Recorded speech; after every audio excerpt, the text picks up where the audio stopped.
Okay, hello everyone and good evening. Welcome to the LSE. My name is Liam Bison-McGrath. I'm an associate professor within the Department of Social Policy here at the LSE and the chair of the Sustainable Social Policy Research Hub as well at the Department of Social Policy. A very warm welcome to all of you joining us here in person, but also online this evening.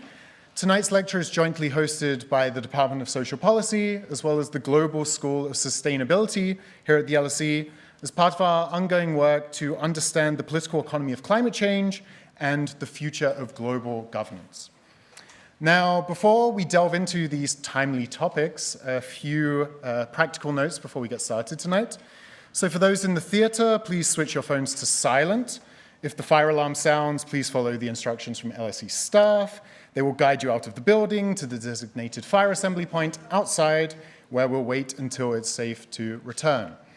For those online, you can follow the live stream and slides using your screen and use the Q&A function to send in any questions. And with that over, I'm delighted to welcome Professor Helen Milner to the LSE this evening. Professor Milner is the BC Forbes Professor of Politics and International Affairs at Princeton University and one of the leading scholars of international political economy. Her work has shaped how we think about globalization, trade, domestic politics, and international cooperation. Her latest book with Professor Alex Gazmararian, entitled Fault Lines, The Political Economy of a Warming World, takes on one of the defining questions of our time, which is how climate change is not only a scientific and economic challenge, but rather a fundamentally political one, reshaping interests, coalitions, and conflicts both within and between countries. Rather than treating climate politics as a simple divide between believers and deniers, or between green and brown industries, Fault Lines argues that as the impacts of climate change become more concrete and unequal, a new cleavage is emerging between places that stand to lose dramatically from rising temperatures and from those that are relatively shielded, who may even see opportunities. That geography of vulnerability runs through our national debates, our business lobbies, our cities, diplomacy, and helps explain both ambitious climate action, but also the backlash and rollbacks that we are seeing in many countries today. In a moment, I'll hand over to Helen, who will speak for around 45 minutes on this topic. After that, we'll open for a Q&A until around 8 p.m. I'll start with questions from both the room and then also turning online. If you're here with us at that time, please raise your hand and wait for the roving microphone. If you're online, please type your questions into the Q&A box. I have an iPad on stage from which I can read them. We will finish at 8 p.m. and then you're very welcome to stay for a reception in the foyer just outside the theater where the conversation can continue. Tonight's event is being recorded, and we hope to make a recording available afterwards on LSE's channels, subject to technical quality and permissions. And our hashtag for this evening, as displayed on the screen, is LSE Event. So, without further ado, it's my great pleasure to invite Professor Helen Milner to deliver her lecture, Fault Lines, The New Political Economy of a Warming World.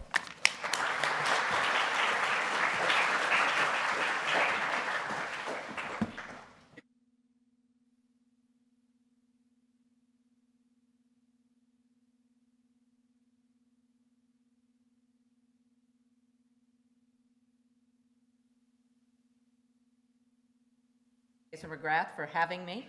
It's a great pleasure to be here in London and to be speaking to you about my new book with Professor Alex Gazmararian. We actually just sent it in on Thursday to our publisher, which if you've written an article or a book or anything, you'll know what a happy moment that is to get it off your desk finally after working on it for many, many years. And so I'm hoping this will be our cover, but many publishers don't like to go with lots of color on their covers these days. But this is what we're hoping for, and I hope it's out in the late summer of next year. So I'm really excited to give you a preview of kind of what we're doing in the book. As Liam has said, and as many of you know, I don't think you'd be here otherwise, climate change is a major global challenge. for everybody. It's going to have, and it is having, and it will increasingly have disruptive effects politically, socially, economically, to the whole planet. We've known this for quite a while. The IPCC, the climate change sort of science came together starting in the late 80s, but there were even articles before then warning about this. So this is not something new. We're beginning to see it more and more, and the latest models indicate that the future could be very difficult because of climate change and the way it is affecting the globe. I present some of the evidence up here just to give you a sense of the many things. I mean, I could list slide after slide after slide of the things that can go wrong with climate change, but these are just a few of the things that we're looking at in terms of people being displaced, property being destroyed, GDP losses, all of these types of things. One thing that is important to note that is going to be key to our argument here is that the geography of climate change is very uneven and very unequal. And again, this is notable in many dimensions, as I'll talk about. The book's title, Fault Lines, really refers to this, and that line you saw on the first slide with the graph, with the globe, that is the fault line that we're talking about. It's a rough boundary. It shouldn't be seen like the equator, some very specific thing. It's this rough boundary that we want to talk about, and that's the fault line that is the essence of what we're arguing in the book. So this is I want to give you a couple slides that talk about global warming and what's going on with the process. This looks at the last 25 years of emissions, and what you'll see here, right, is China has just overtaken everybody.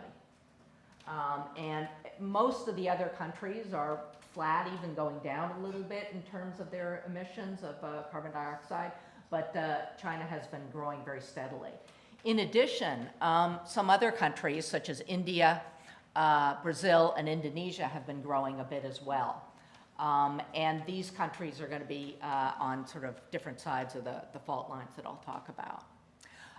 These are predictions about what global net emissions would be doing, could be doing, or should be doing. Many thought that they would peak right around 2024, 2025. The latest models are now pushing that out to closer to 2030. And again, these make a lot of assumptions about how countries are going to be reacting, and it's not at all clear that this 2025 outlook is going to be any better than the 2023 outlook, which was just, has just recently been overtaken. So emissions are still growing. Again, this is the essence of climate change for us is global warming. The planet, in a sense, heating up. And you can see here, again, from 1880 onward up to now, what is happening with average temperatures going forward. We're getting very close to the 1.5 centigrade threshold of change from the pre-industrial average. While we may have hit that this year, usually this is calculated on an average of 5 to 10 years. So we don't exactly know that we're quite there yet, but we're getting very close. So it seems as if the Paris Agreement that tried to limit us to 1.5 degrees, sorry.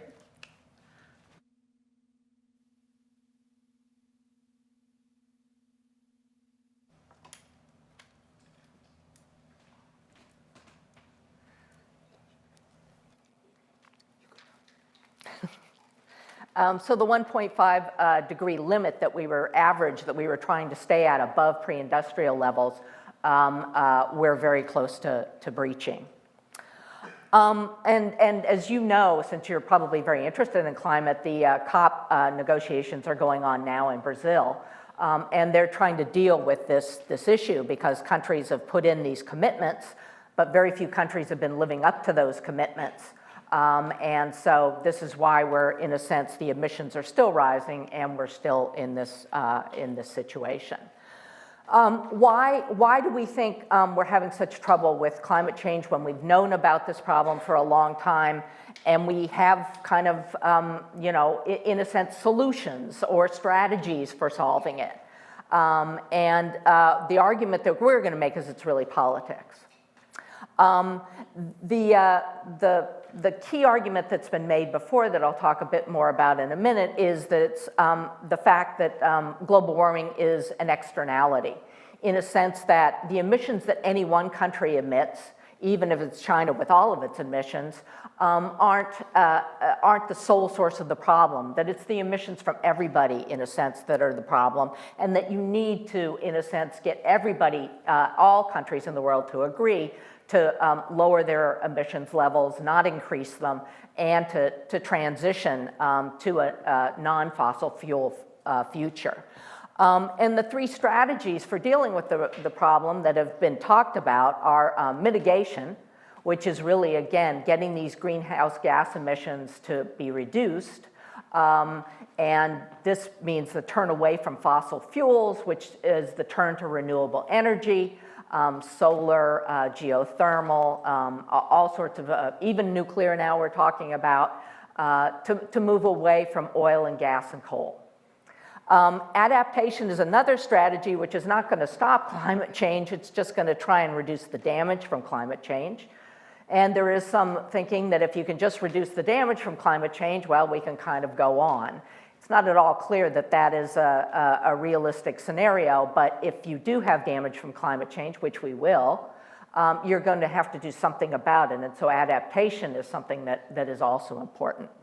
A third strategy that people have talked about is geoengineering. And in a sense, this is kind of reversing climate change by trying to get rid of the carbon that's in the atmosphere. There are ongoing sort of attempts to figure out ways to manipulate the environment to do this. Right now in India, they're having Delhi's having a horrible, horrible pollution problem. People are out on the streets protesting, and the government has started to try and do this by putting up silver oxide and things like this into the atmosphere to try and cause rain and to try and, in a sense, stanch the pollution that's rising. This has not worked. There are probably other solutions that will work, but these are very risky, and we really don't know. They're costly and risky, and we really don't know what their effect is going to be. So with this, we've been working on a new theory about why we think this is a problem. And it, in a sense, can help us explain a little bit about the Paris Agreement and COP are having problems and not sort of being implemented as fully. And it really depends on the incentives that countries have to do things. And the theory we have has a macro part to it, and it has a micro part to it. So the macro part is really about geography. And it says, look, climate change is having unequal effects in different parts of the world, and that means that some parts are very vulnerable and are getting hit badly and are going to be hit worse over time. Other parts of the world are not going to be hit as badly, at least not in the next 25 to 35 years. And they have less incentive to take on costly mitigation policies. And this makes a big difference to kind of the situation when you have these unequal vulnerabilities. And so this is the macro part of the story. The micro part of the story is that people have to learn about this. They have to come to understand the situation in which they live. And we think that experience is probably the best way for them to do this, sadly. And that experience is what we call climate shocks. And these are kind of unexpected, major sort of deviations in weather that places are going to experience. Floods, droughts, heat waves, wildfires, all sorts of things connected to climate change.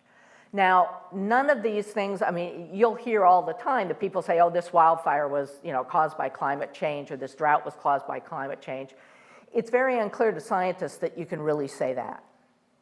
Most single events can't really be attributable. What you can start attributing, though, is when you have series of these events which take you out of the norm of the last 200 years or the pre-industrial versus the industrial era.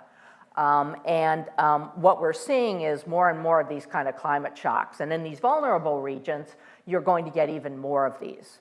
And so we expect that in these regions that are facing these both geographically very vulnerable and facing these extreme climate shocks on a more regular basis, that they're the ones that are going to be extremely highly motivated to do things to mitigate more. And our focus here is really on mitigation.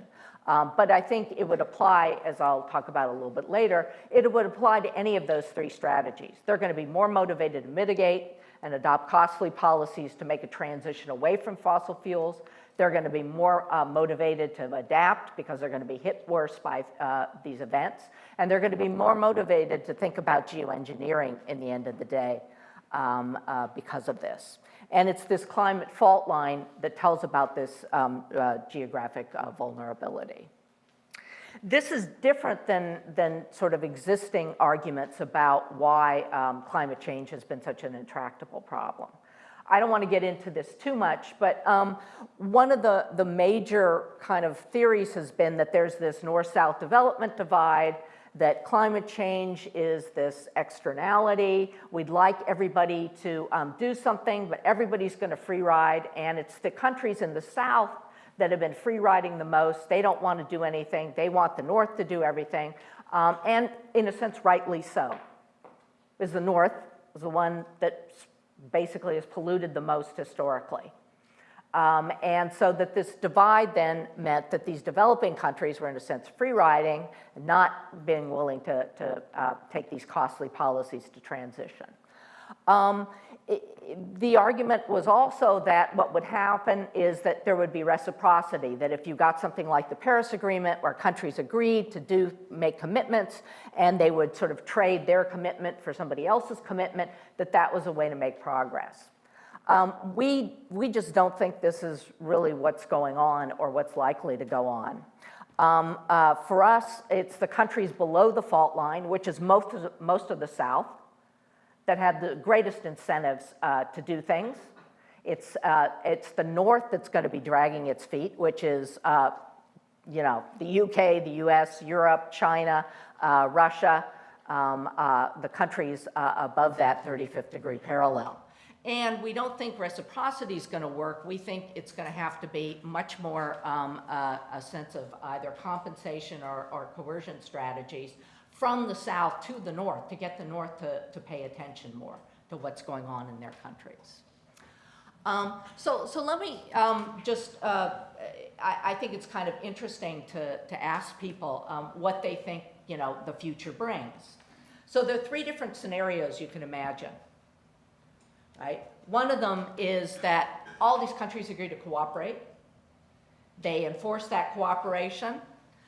They adopt very strong mitigation policies. We see emissions peak very soon, and we see emissions start declining. We see the transition to renewables, and we mitigate, in a sense, the climate problem. That's scenario one for the next 25, 30 years.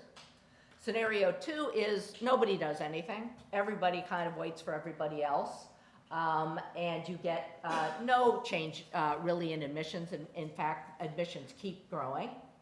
And the problem just gets worse in a sense. The third is that some countries do a lot, other countries don't do much, and you get some change, but it's not a coordinated change. It's mostly unilateral. With maybe a few countries in a region kind of cooperating.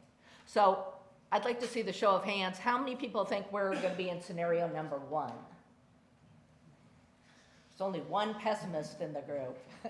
Or no, one optimist in the group. One optimist in the group. How many thinks we're going to be in scenario number two where nobody does anything? Well, maybe two pessimists in the group. How many think we're in scenario three? That's everybody. Okay. So we're on the number three as well. We think you're going to see some countries doing a lot and other countries not doing. Oh, you want it?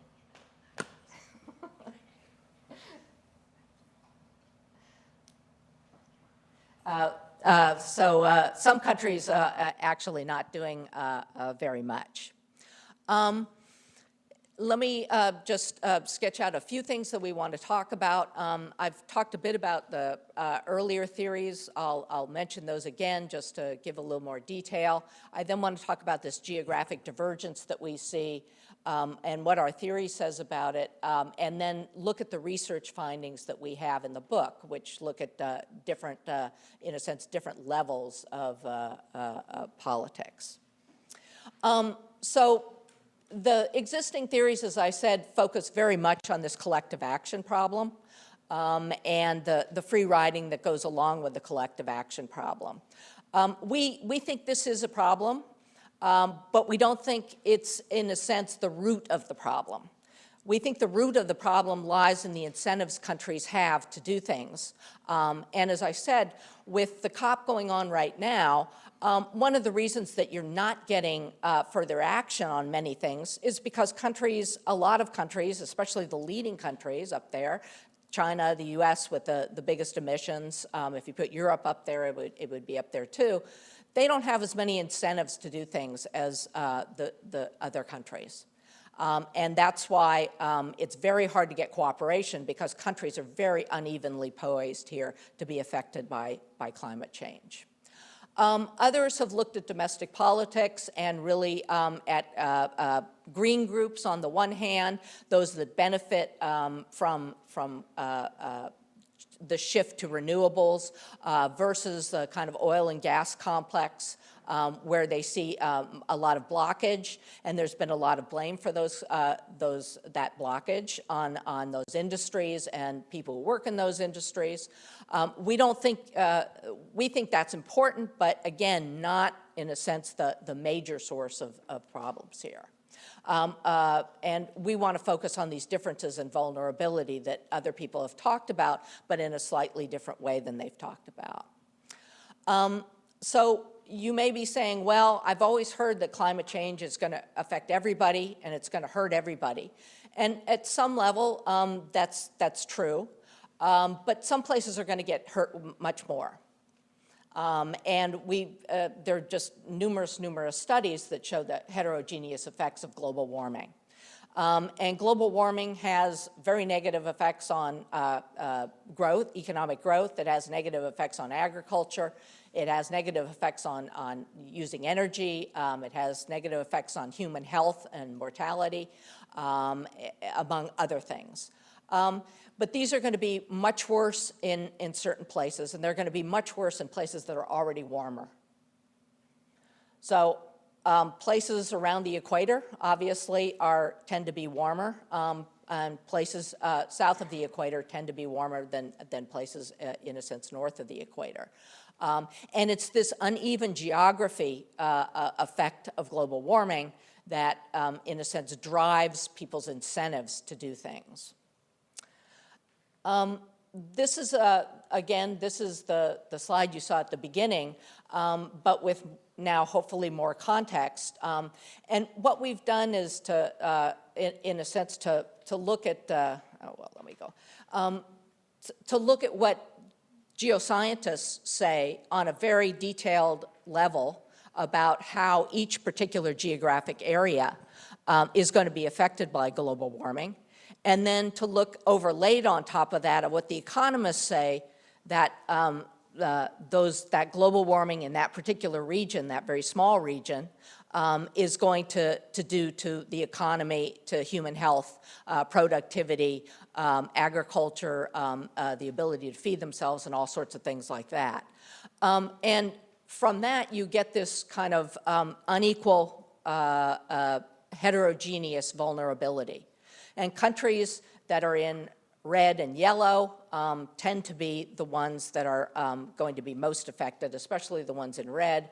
And then the countries in yellow and green actually may do a bit better because they're going to be warmer, they're going to be more productive, and they're going to have sort of, in a sense, less cold environments that often are negative for humans and for productivity in the economy. So you've got this unequal geographic divide here. You may say to yourself, well, but I think it's all the countries in the northern part there that are emitting, and they are, indeed, because as you can see, it's China, the United States, Europe, Russia, and these are big emitters. But it's also the case that if you look at the countries we call the South, that is below that 35-degree line, they're now producing 36% or a third of all the world's emissions, and that's growing. So over time, they're going to be producing even more emissions as a world global. So their emissions are important. So the macro theory basically says, look, you've got this unequal distribution of costs and benefits from global warming. And this is going to motivate people, industries, governments to do different things in different places. And you've got this micro theory that says these climate shocks are going to affect these different regions. They're going to affect these vulnerable regions much more. And these experiences with climate change and these climate shocks are going to actually induce people to be willing to take action in certain places and not in other places. So then we want to basically look at this, and in the book we look at this at 4 different levels. We look at individuals and their beliefs about climate change and their willingness to do something about climate change.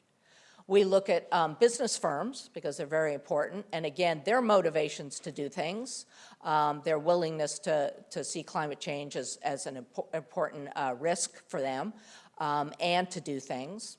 And we look at governments and ask, what are they willing to do in terms of public policies, especially mitigation policies of moving to renewables from coal, oil, and gas. And then we ask about world politics, because as you can see, that climate fault line is what we think is going to be the new cleavage in world politics. And so we want to ask, is there a way to deal with that new cleavage, and what does it mean for world politics? So the individual level, people care about their economic situations. It's not the only thing they care about, but it's certainly one of them. And we argue very strongly and look at data from a number of surveys that people in areas that are very vulnerable are more likely to be willing to undertake costly mitigation policies and accept them. And that experience with these climate shocks is likely, again, to convince people that the benefits of mitigation policy outweigh its costs. And what's going to happen is that these climate shocks lead people to update their beliefs. Even if they don't believe in climate change, enough of these climate shocks that are sort of deviations from normal weather are going to, in a sense, change their minds. I'm not going to go through all the data analysis. I just want to give you a flavor for some of the things that we're looking at. And again, we look at cross-national surveys. We put a number of them together and really ask about what do people think, how important is climate change as a risk for them. And if you look at most countries, people tend not to put that as a top risk that they're facing. Mostly it's things like the economy or other forms of politics. But what we're going to look at is, are people in vulnerable regions different than people in less vulnerable regions? And are people who face climate shocks different than others? Within the United States, we also look at this, and we want to look at people who've been in these more vulnerable parts of the U.S., mostly the South. Are they, when they're hit by extreme heat or by wildfires in their particular region, are they more likely to be willing to say that climate change is a big risk for them? And are they more likely to be willing to push the government to take action? We also did a survey of 25 countries in the North and the South and asked people there if they would be willing to, again, support government policy, costly government policies, and we gave them costs to undertake mitigation policies. And our expectation, again, is that people below and above the fault line are going to be different in their willingness to do this. And if they've experienced climate shocks of some sort, they're going to be even more willing. And so the hypotheses we have are really these, that after these climate shocks, people in these very vulnerable regions are going to be much more willing to say climate change is a serious risk, and they're going to be much more willing to support mitigation policy, even if it's costly. And that in democracy, this gets magnified, obviously because people should hopefully have more of a role in pushing their governments to do things. I don't want to get into all the sort of details, but all of these surveys suggest that indeed geography matters. People in the more vulnerable zones are more likely to see climate change as a big risk, and that when they experience climate shocks, they're more likely to update their beliefs. We have some surveys that are done over time, so we actually can see that people who've been hit by these shocks, that in period 1, maybe they weren't hit by a wildfire, but in period 2 they were, and their views have changed. And indeed, what you see is very much this climate fault line, that people in these high vulnerability areas that have experienced these climate shocks have updated their beliefs. They believe climate change is a very serious and real risk to them, one of the most important that they face, and they're willing to push their governments to do more things. So at the public level, we see this climate fault line, and we see this even more in democracies. And again, this is going to be, because these are vulnerable countries, they're going to be democracies in the South seeing this. For businesses, we're also going to look at this question because we think, in some sense, two of the biggest groups in terms of pushing their governments to do things are the public and businesses. And businesses have been rightly pointed out as being very, very important sources of emissions and of policy making. Most people have focused on the way in which the fossil fuel complex, industrial complex, kind of halts mitigation policies and puts a kind of damper on governments doing things. But we want to look at, in a sense, both sides of this coin and ask, are different firms located in different places likely to take different steps? And firms, in our view, can do at least two different things when faced with climate change. One is they can move their operations. They can decide that they don't want to be in Florida anymore, and they can move to Minnesota and escape some of the problems that climate change brings to places like Florida. But they can also lobby governments, and they can exercise voice, and they can try and push governments to do things. And we're going to look at both of these things because, in a sense, they're substitutes as well as complements. Firms can do both of them, or they can decide to do one versus the other. Both of them are costly. Moving is probably even more costly. But we want to, in a sense, look at these too. So again, our argument is, okay, businesses that are located in vulnerable areas that face these climate shocks should be the ones who both try and exit and try and influence the government through lobbying. And they should be more likely to do these things than businesses in less vulnerable areas and ones that haven't faced climate shocks in their operations. And so we looked at most of the publicly traded firms in the United States over the course of about 20 years. We asked, in a sense, using the mapping, the very sort of detailed micro-level mapping of global warming's effects, do all of these operations of a firm lie mostly in a very vulnerable area or a not very vulnerable area? So that is, if your operations are all in Texas or Florida, you're probably in a pretty vulnerable area. If they're all in Minnesota or Montana, they're in a much less vulnerable area. And are firms then going to differ in terms of their willingness to basically exit and use voice? And so we look at this, and what we see here is, you can see that on this side of the graph, This is where firms are mostly, all their operations are located in areas that are going to be heavily damaged by climate change. That is for firms that are mostly in areas that are going to be less damaged. And what this says is, how much are they going to lobby? And what we see is that when hit by economic shocks, these countries that are located mostly in these very vulnerable zones are much more likely to lobby on climate change issues. Now, it's very hard from the lobbying data to figure out what they're lobbying for, but we think that they're lobbying definitely on climate change issues and climate change bills.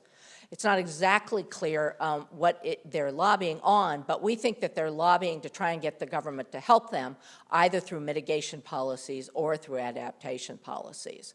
And so this again sort of suggests that geography is a major component of what's going on here, and that these climate shocks lead firms to update their beliefs and to be willing to exercise costly voice to get governments to change their behavior. We also looked at whether firms are moving because of climate shocks. We didn't see a lot of evidence of that. Now, moving is very, very costly, so that may be even more costly than lobbying, so that may be one reason why you're not seeing a lot of this. So again, geography seems to matter, and these climate shocks seems to be the experience that leads firms to be willing to take costly government actions in favor of change. We also looked at cities around the world, and we thought that this would be interesting. Cities are where most of the pollution occurs, where most of the emissions occur, and we got a lot of cities, as I'll show you this map. We have data on cities pretty much all over the world, and we can look at this and basically ask, are local governments more willing to do things when they're located in these high vulnerable areas and when they're faced with these climate shocks? And again, governments, you may say to yourself, well, local government cities, they're embedded in countries and they really don't have that much control over policy, but they actually do. They control a lot of kind of policies that affect emissions, all the transport, electricity generation, how land is used, building codes, waste management, a number of things cities and smaller regions control. And so they actually do control a number of policy areas. As I said, all over the world. And again, we're looking at the same sets of arguments about if you're a city in a very vulnerable area, are you more likely to take action? And is this the case when you face climate shocks? We also look at whether this federalism kind of matters. And it turns out that it does, that obviously cities and regions that have a lot more control are also more likely to do things. There's data I can show you, but let me not do that and just talk about a little bit about two cities. So one of the cases that we kind of looked at is Buffalo, New York versus Johannesburg, South Africa. They're both in democracies. Johannesburg is obviously in the south, below our climate fault line. Buffalo is obviously north of our fault line. They've been hit by climate shocks, both of them. Johannesburg has been hit by quite a few more climate shocks than Buffalo has. Buffalo's shocks tend to be snow and cold waves rather than heat waves. And Johannesburg has, as a city and a region, has done much more in terms of the kind of metrics that we're looking at to address climate change and to try and mitigate. Now, obviously, Johannesburg has fewer resources than Buffalo, and that means it's going to be constrained. Again, it's trying very hard, whereas Buffalo, when we looked at some of the things that politicians were saying in Buffalo, was that, you know, it's nice, Buffalo's going to be warmer. We're going to be more productive. We're going to have more outdoor days. We could be a climate haven. People and firms are going to move here, and we'll have actually be more productive. And so what we see is, again, kind of this difference depending on your geography and the amount of climate shocks you have of what cities are willing to do. At the national level, we ask, well, do politicians at the national level respond to the public as they change their views and to business firms as they change their views? And do politicians change their views as they see what's going on? After all, politicians do want to get reelected, and they don't want to be blamed for the climate crises that damage property and people in their regions. And so they are willing, we think, to take climate change into account. And there are other papers that show that when climate shocks hit regions, politicians actually are willing to act, in part because publics push them to act.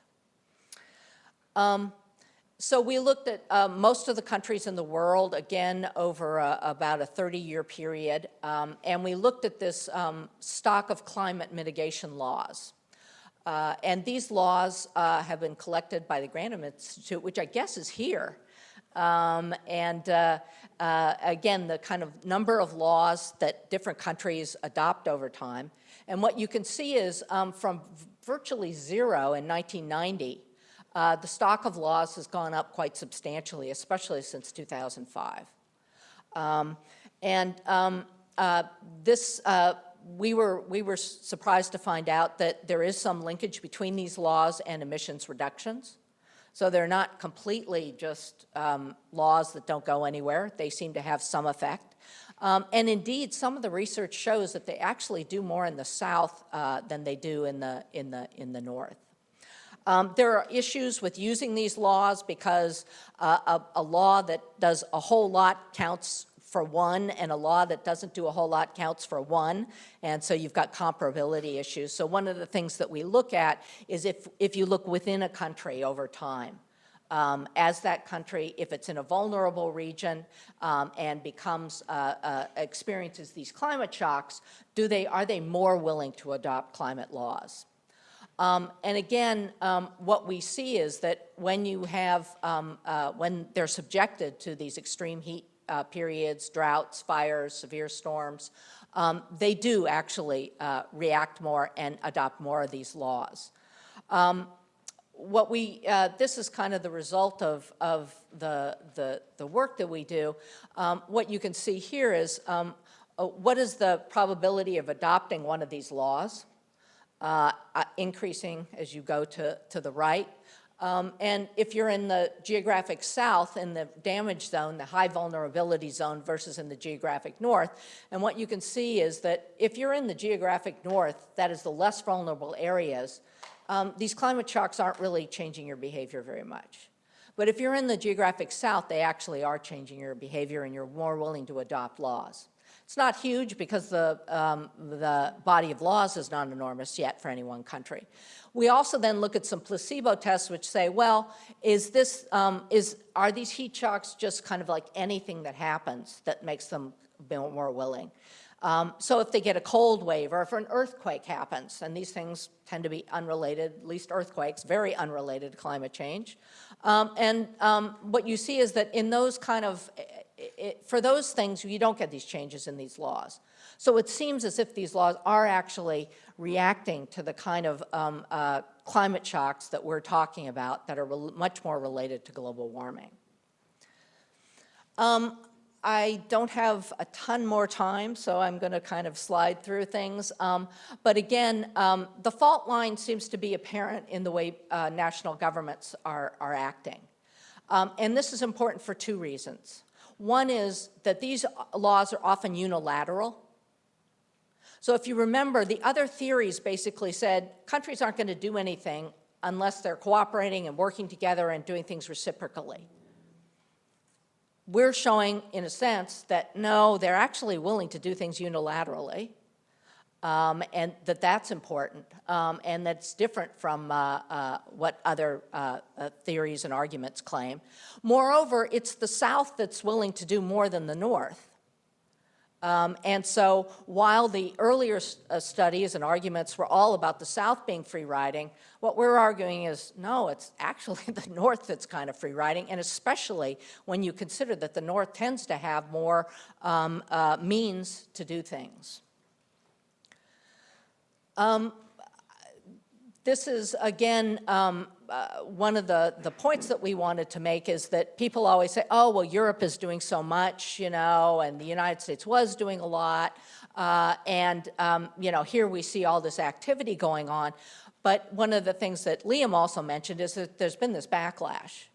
And we think this backlash is predictable because, again, we think that people in the North are going to be much less willing because they're less subject to the bads, the harms of global warming, than people in the South to do things.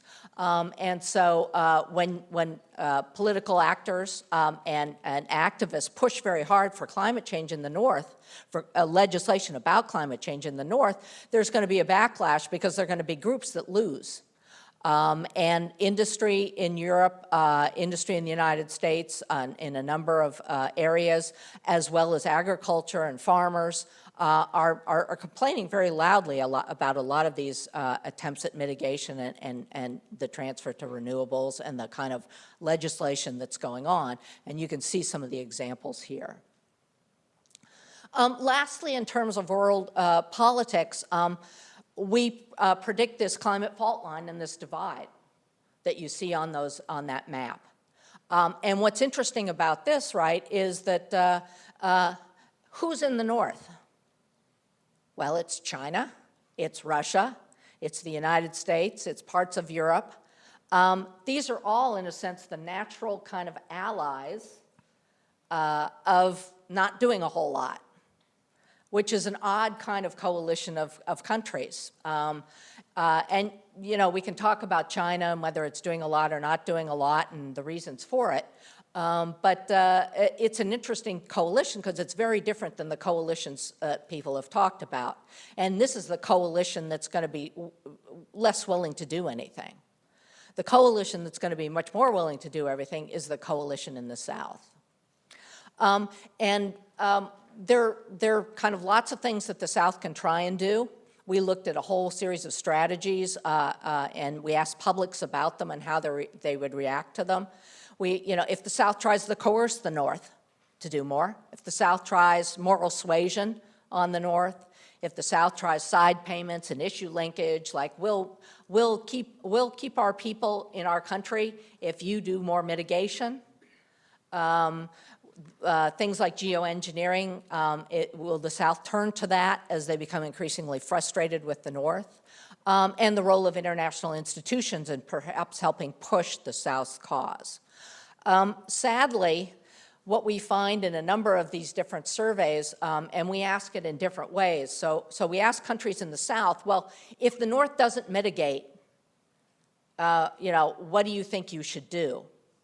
And by and large, even if the North doesn't do anything, the publics in the South think that they should try and mitigate. So they're willing to do things even if the North does nothing.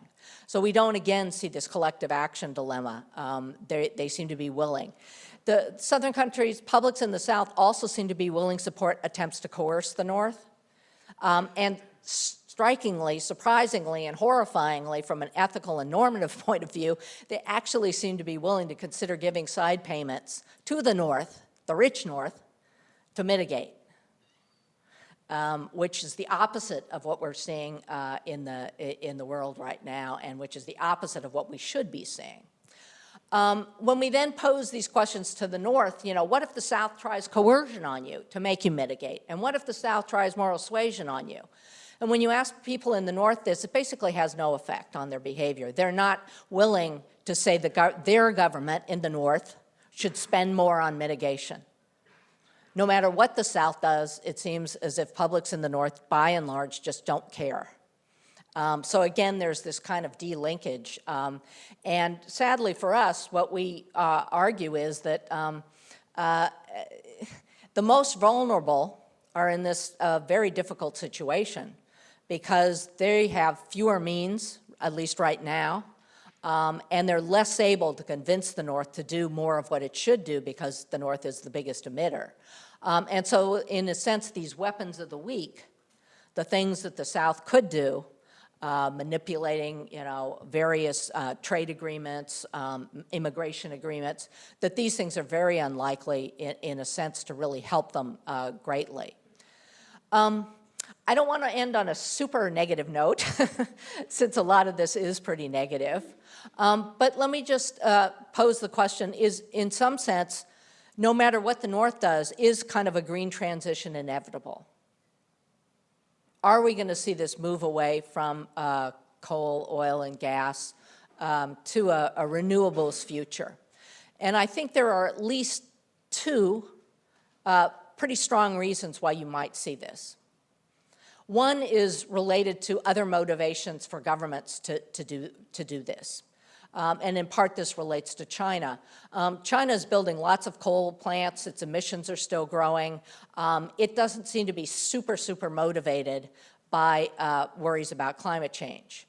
But what it does seem to be super motivated by is kind of the geopolitics of this situation, which is, one, energy security and diversification, so they don't have to rely upon the United States or anybody else for oil and gas. And two, that they can take leadership in the green energy industries and be very strong economic power in the world by basically controlling the entire kind of electricity stack that may be the way that we get energy in the future. And that these two motivations don't apply just to China, but to a lot of countries. That many countries, especially even European countries these days, don't want to be dependent on Saudi Arabia, Russia, or the United States for their energy needs. That this is not a secure way to live your life, given the world we're in. And renewables are an alternative to, in a sense, doing this. The second big reason is technology and technological innovation and the declining costs of kind of green energy sources. And this is, again, pretty well documented. And you've seen the costs of solar panels, you've seen the costs of batteries, you've seen the costs of magnets, you've seen the costs of many of these inputs into the green energy industries decline very substantially and come on a par with oil and gas and coal these days, if not even becoming less expensive. This, I think, is going to continue to drive things, because for most of these industries, as they get more users, as they produce more electricity, they innovate more. More innovation then leads to lower costs, more usage leads to lower costs, and you get a virtuous cycle where you've got technological innovation driving the cost down of a green energy system, and you've got more and more countries turning to this for a variety of reasons. So while I think our climate fault line story is a difficult story and not a very hopeful story, I think there are other sides to it that actually lead you to be a little bit more optimistic about the future. So thank you for your attention. I really appreciate it, and happy to answer questions.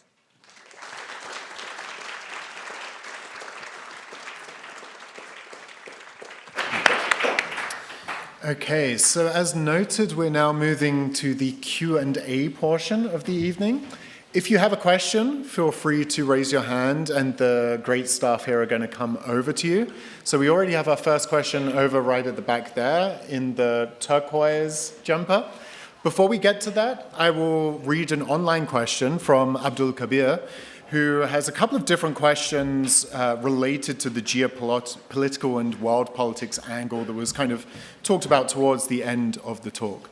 And so in this way, I kind of want to fuse them a bit together, which is kind of two dimensions that kind of come about from the talk. One is the predominant focus on mitigation and how maybe the global politics of climate moving forward because of these fault lines are actually going to be defined more of cooperation over adaptation and ways to kind of ensure against the North actually not being able or not being willing to engage in this mitigation.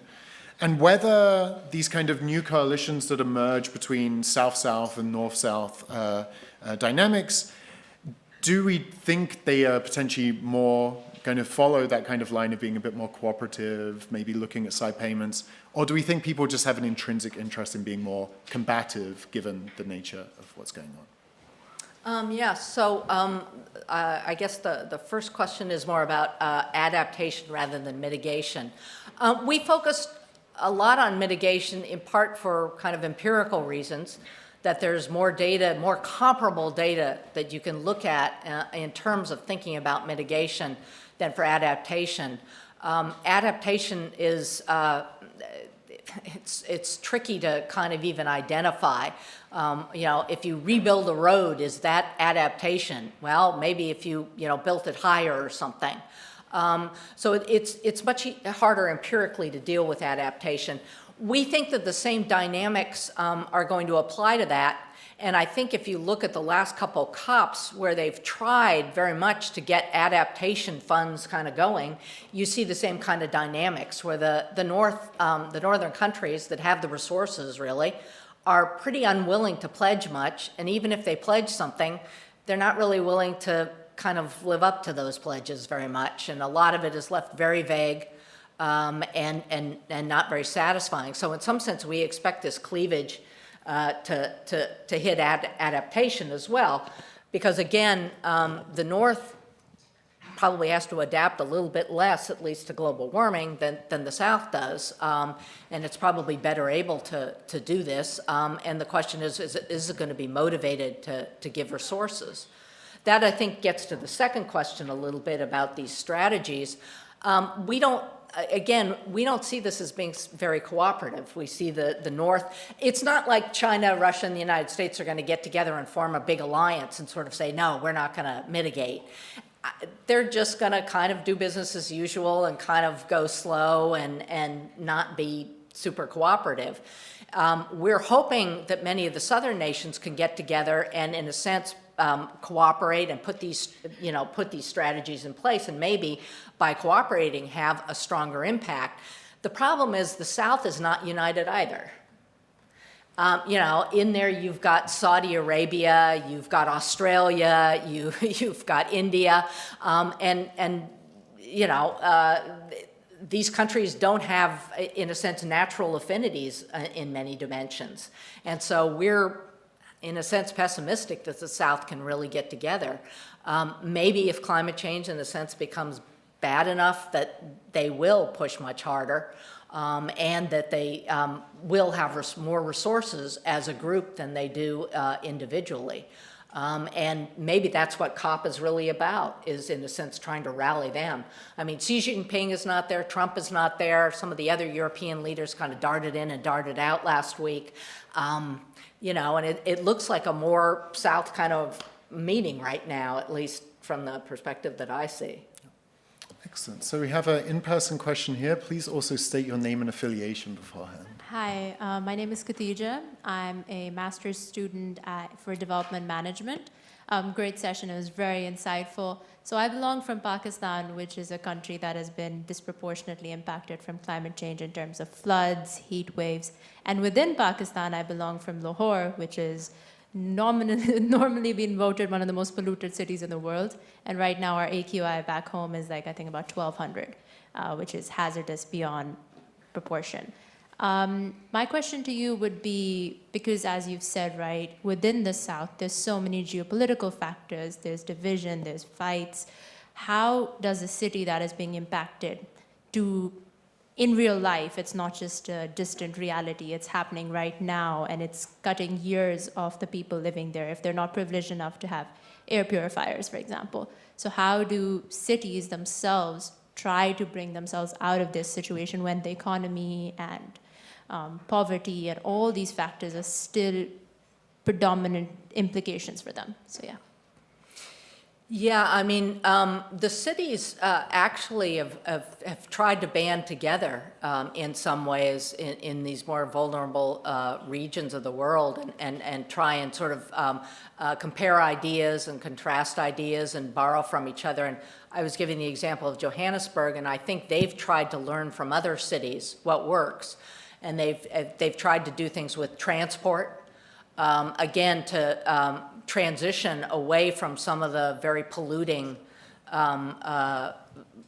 sources, which are cars and buses and things like that. And so pushing for electric vehicles, electric buses, pushing public transport instead of cars, bike lanes, these types of things.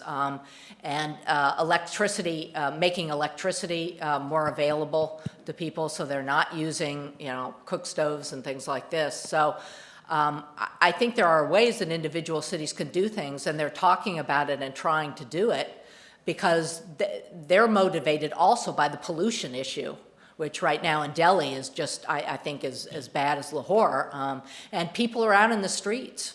They're angry about it. And you saw this in China a couple years ago before the Chinese. I mean, if you go to Beijing now, it's a lot cleaner than it was 10, 15 years ago. People, I think, notice this. So I think there are ways in which individual cities and individual countries in the South can do things that improve their lives. A lot of that is costly. This transition is costly, and for a lot of those countries, they have a lot of other demands on them, on their government budgets and things. So it's often a very difficult choice, but it's becoming more and more of a less difficult choice in a way as they face more and more crises and more problems like these horrible pollution episodes. Okay, so we have another question towards the back, denim jacket, I guess. Hello.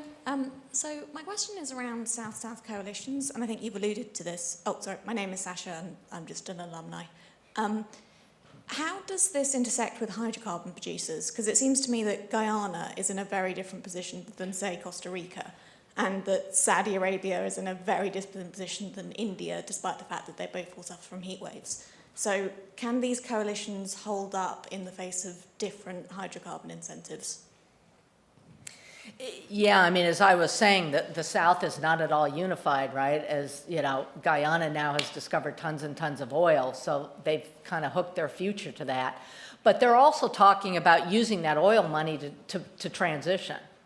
So I think that's kind of interesting. And Saudi Arabia is also has been not just talking about using its oil money to transition, but actually trying to transition as well. So I think these countries individually can do things. As I was saying, the hope for big coalitions of the South, I think some areas you're going to see this, and more so. Some regions will be able to do this better.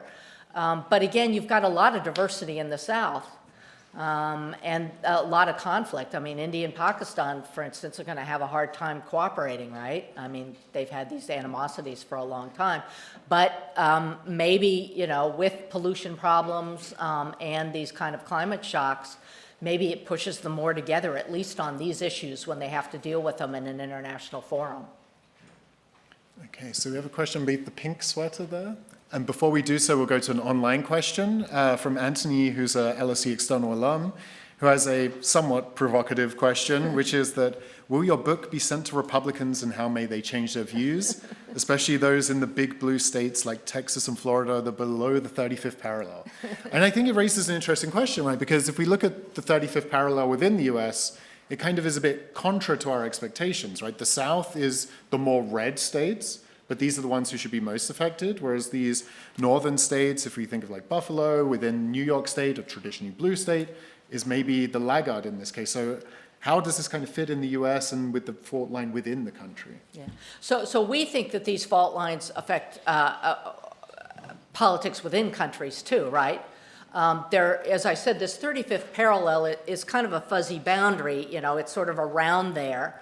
In those areas, you're going to have a lot of division. And especially in countries that are sort of bisected by this, you're going to have a lot of division because there are going to be areas that are represented politically that don't have a lot of vulnerability, and other areas that do have a lot of vulnerability.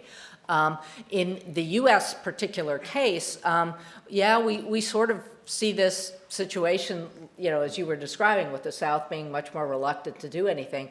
But you're starting to see it. I mean, Texas now, I think, is the biggest renewables user in electricity, catching up with and probably surpassing California pretty soon. And that's kind of surprising, right, for Texas. But what you're also starting to see is that people in Florida, as well as in parts of California, can't get insurance for their homes.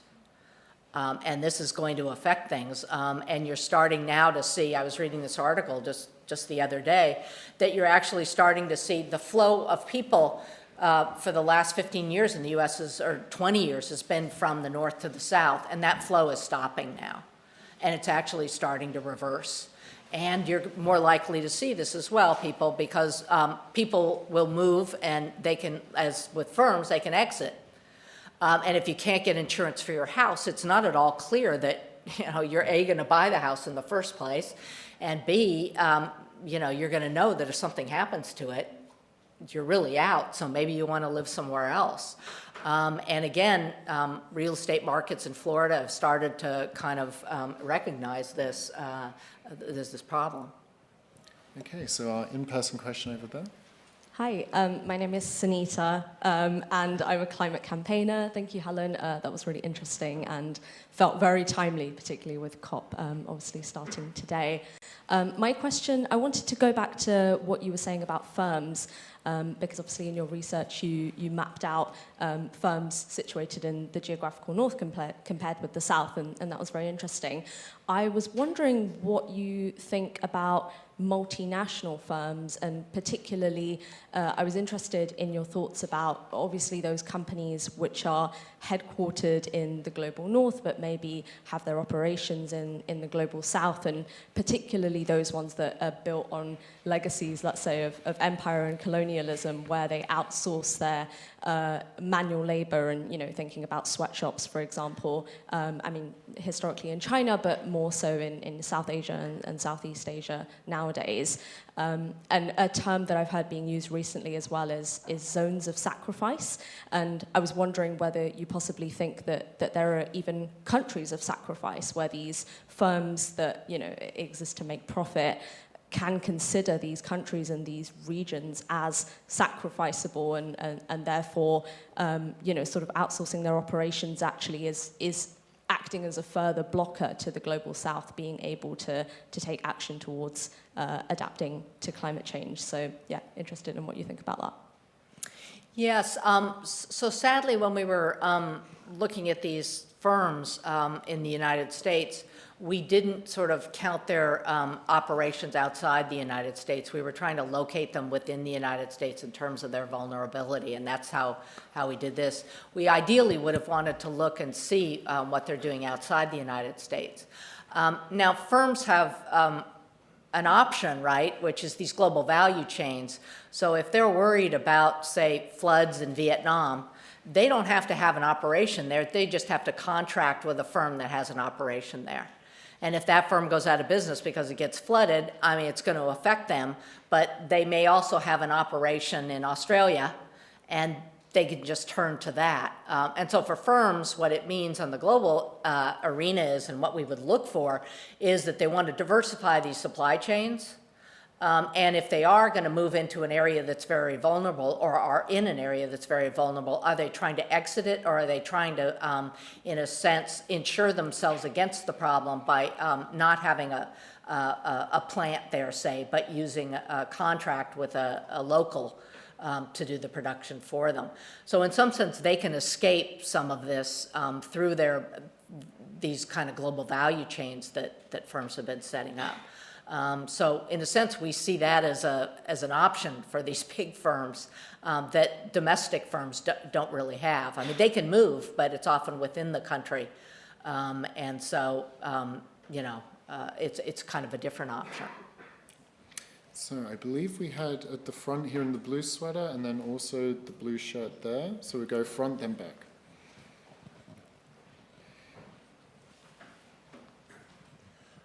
Thanks. Ian Goff, here at the LSE and also at the Grantham Institute. It's very interesting to have climate impacts introduced into the debate on climate mitigation. So I enjoyed that. Though I think the 35th parallel is clearly a very fuzzy line. So, like others, I'm questioning.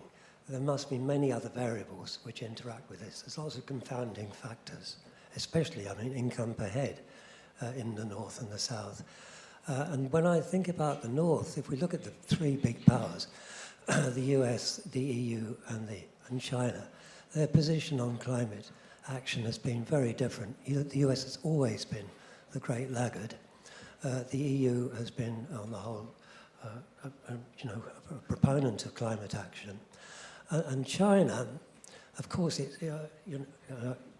its emissions are affected by outsourcing and globalization and so forth, but it does tend to implement very effective policies on renewables.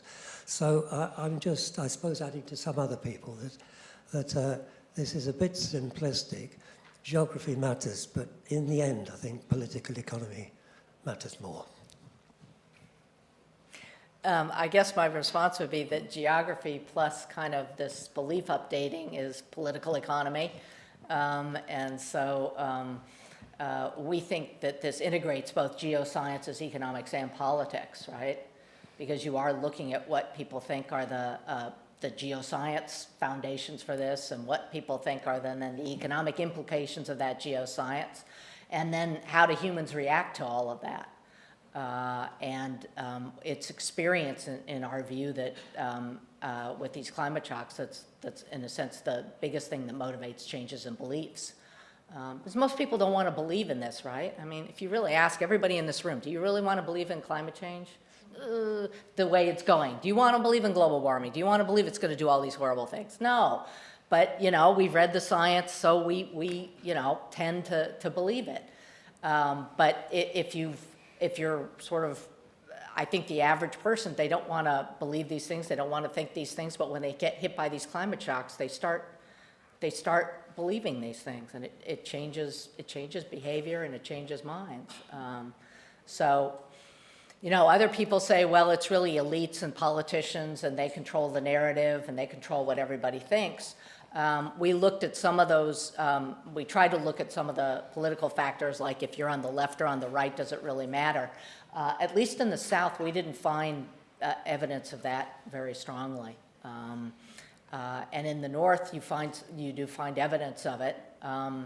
And you certainly see it nowadays, right, in Europe, right? I mean, the far right is gaining, in part because of their anti-mitigation law policy, because of their anti-climate change policies. So it's not clear to me that this isn't political economy, and it's not clear that this doesn't integrate a lot of things that are really important and not that simplistic about what's going on in the world with global warming. Okay, so we have a question over here. Hi, thank you very much, Helen, for a very interesting lecture. My name's Anton, and I'm a citizen of the Global North. I'm interested in mitigation.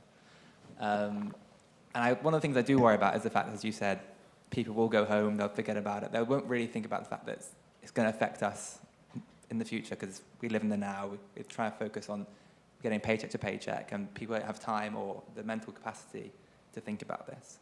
If you could have one piece of advice for everyone in the room here, what would you say to us to help steer the conversation in the right direction, to take action? That's interesting. I mean, I guess in some ways I kind of turn to, think about ways in which you can maybe push the green energy revolution forward. Maybe don't think about the bad things, right? Think about technological innovation, think about new solutions, work with scientists, work with governments to try and innovate to deal with some of these problems. I think other people would say, convince your neighbor that climate change is a serious problem. Well, I don't think you're going to convince your neighbor unless your neighbor has experiences with bad climate shocks. Maybe then he or she will listen, but otherwise, like you say, they're busy worried about their next paycheck. So in some sense, I think it's the focus on, at least for many people in the North, the focus on technological innovation, the new green economy, the electricity stack in some sense. How can you push these things forward? I mean, buy an EV. Probably going to be a Chinese EV these days, but that's one way. I was also interested, I don't know if, I guess many of you live here, I was told that there are no fast chargers in central London because the British government says that they're a safety hazard? Is this really true? No? There are slow chargers everywhere, level 2 chargers, but are there fast chargers in Central London? Yeah? Okay. So the guy who's driving the EV doesn't know what he's talking about. Yeah, just well, actually, one quick thing. How would you respond to Bill Gates and his open letter about COP30? How would I what? Respond to Bill Gates and his open letter about climate change. So the audience is on the same page. You want to summarize that briefly, Mary? Sorry? Do you want to summarize the letter briefly, Mary, for the audience? Yes, okay. Briefly. Yeah, so the letter he posted last week, if anyone else is familiar. And basically he was trying to say that we spend too much money on fighting climate change because there are other issues that are more important, such as poverty and disease. But very explicitly that we are spending too much time, too much money on trying to fight climate change when it will not, I think I'm directly quoting, it won't be our demise for most of humanity, he says.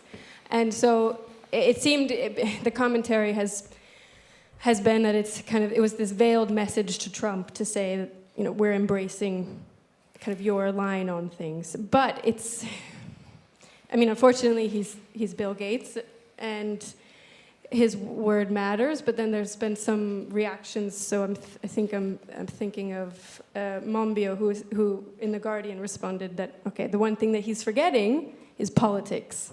Politics exist, and there's vested interests and across the spectrum of different industries and politicians, and how do we square, when I read this letter, I was thinking, oh God, what am I doing? How can we continue to push for this when one of the world's most influential, not only business people but innovators, seem to be someone so on the frontier of also very wrong on a lot of different things, but people often tend to forget that about billionaires. But so how would you, as someone who holds a very important position of power in this discourse, how would you respond to that? One of the things I would do is look at where he's putting his money.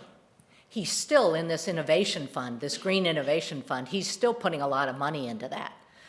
So I think the statement was driven by fear of Trump and sort of politics, as you say. And I think that if you look at where he's actually continuing to put his money, it's in innovation and it's in the green energy, the renewables area.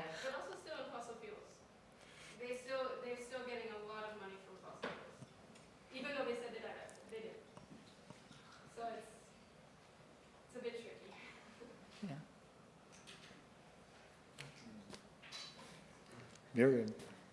Hi, thank you for a very interesting presentation. My name is Miriam Pollock, based at University College London. And I was wondering about the Arctic as a region that seems to me perhaps vulnerable in different ways from the rest of your northern portion, in the sense that melting permafrost is causing huge problems for infrastructure. And so maybe even if in the sort of medium to long term, maybe there will be benefits and opportunities caused by global warming. In the shorter time horizon, it strikes me as a region that is actually quite vulnerable. Did you sort of consider that there might be sub-regions within these fault lines? Or just sort of what do you think about potentially the Arctic, do you think it is behaving the same way as the rest of the North? Yeah, that's interesting. I know there are, in a sense, different processes going on up in the Arctic. But on the other hand, it is getting warmer, it is getting more habitable. More people can sort of live there. More people can spend time there doing things. Businesses may be more interested in those kinds of areas. So I think on balance, at least what some of the economists think is that those regions may benefit in the next 20 to 25 year kind of period from all of this. And you certainly see trade starting to flow across the north up there. Yeah, I'm not a geoscientist, so I don't know all the processes that people think are going to affect the Arctic. But I think from what they've looked at, they think there are going to be some benefits, at least, to global warming. I mean, I was just reading this article about China, actually. There's kind of a new metric that people have been looking at called outdoor days, which is the number of days in a region that are between like 55 and 70. I don't know what that is, Celsius, but and those are the days that people could go outside and not freeze and not fry. And they want to go outside and they want to do activities outside. And in the north of China, those outdoor days have been increasing. In the south of China, they've been decreasing, kind of along our lines, which means that up in the north, which used to be very cold. Now China, the northern part of China is not the Arctic. But my point is that if you extend that argument, they didn't look at Mongolia and they didn't look at Siberia and things like this, but if you extend that argument, you would see probably more outdoor days up there where people could actually be outside doing things, and maybe that makes the area, in a sense, more habitable and more productive. Well, I think today was not an outdoor day in London, but I'm Kathy Hostelder. I'm a professor here in the Department of International Development at LSE. And I wanted to pick up on something that you mentioned several times, kind of in passing in your talk. It's not what you actually have evidence on, but I don't think anyone will disagree with you, that many of the countries in the Global South are ones that have fewer resources, less capacity to act in many cases. And I'm wondering if you can put it together with some of the data that you do have, because I mean, when I think of your argument, your broader argument that says these climate impacts come, people become increasingly demanding of action, at least one of the scenarios that one can easily imagine is that there's a demand for action, maybe there's even a climate change law, but there's not actually meaningful response to climate. There's not capacity for really responding to a growing demand for action. And as I say, I know that I think this is probably a bit outside of what you were focusing on, but I wonder if you have any insights from your individual responses about how populations are likely then to respond to that. It seems at least it could create quite a bit of frustration. It could be migration. Is there anything in your data that provides insight on those kinds of scenarios? Yeah, so all the analysis we do kind of controls for countries' GDP per capita and economic growth. So we're sort of saying if you control for those things, the countries in the South are doing more than the countries in the North, even controlling for these very big differences. So, and in some of the work we do, it's within countries. So we're looking at like what has happened in Pakistan over the past 25 years. So you're not controlling, Pakistan has grown and not grown in 25 years, right? It's had different sort of trajectories as many of these countries in the South have. But it's sort of asking, as they get hit by these climate shocks, what are they doing? And you do see this action. And you do, I guess, the Grantham Institute with these climate laws, people have looked at these and are they associated with emissions changes? And they actually do seem to be associated with emissions declines. So it's not as if these things aren't doing anything and are just kind of, greenwashing. They do seem to be doing things. In terms of what publics can do, I mean, what publics, I think, in the North did was they turned to green parties or parties that were willing to offer platforms that involved mitigation and mitigation policies and green transition policies and things like this. So if at least in democracies, if countries, if governments and parties do offer these things, they may get more people sort of streaming to them. And even in China, where it's clearly not democratic, when you had this massive pollution in Peking, the government responded over time, and there's some papers by some former Princeton graduate students that basically show the government responded. They realized it was a cause for concern and social instability that they wanted to nip in the bud, and they've done quite a bit. to, in a sense, abate pollution, at least in the big cities. Now, they moved everything out, so they're polluting more. It's just not in the center of Beijing. Yeah, and I think, you see in India right now, people out in the streets demanding the government do something because, the pollution is killing them. And so I think public pressure and pressure from firms and things like this can push governments to do things. They won't always do it well, but that's true in the north too, right? Okay, so we have a question over there. Hi, thank you for the talk, very, very interesting. I'm Maxime Fazio. I'm a student at Northeastern University London in digital politics and sustainable development. And I'm also a facilitator of a workshop which educates about climate change. It's called Climate Fresk. And we have different phases in the workshop.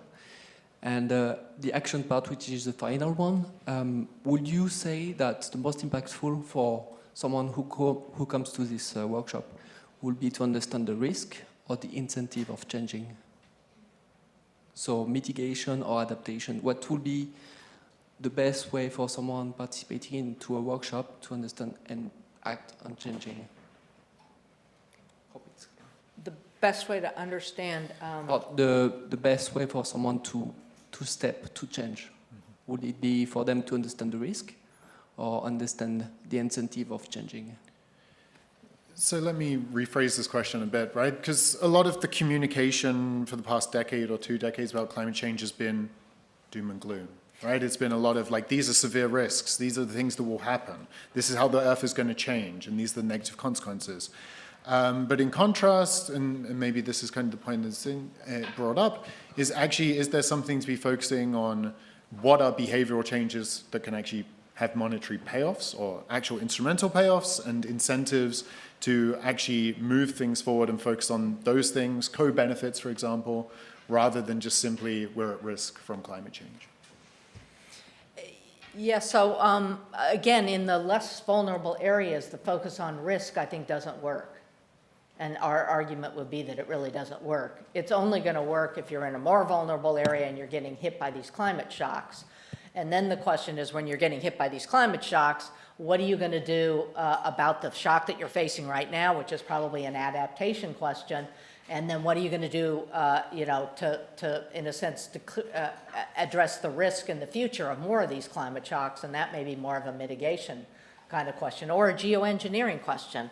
I mean, one of the ways we end the book is to say, look, the South's best options may be unilateral geoengineering, and that's very scary. Because, we're not sure what that's going to do to anybody. And if, India starts messing with its atmosphere, which is not going to stay over India, it's going to move, is Pakistan going to see it as trying to attack it? I mean, we don't know. Or is China going to see it as trying to attack it? So, geoengineering is a possibility, and one that at a unilateral level may be very tempting for some countries. I mean, India's trying it right now. At a very local level, but you could imagine as things get worse and worse, this becomes more of an option.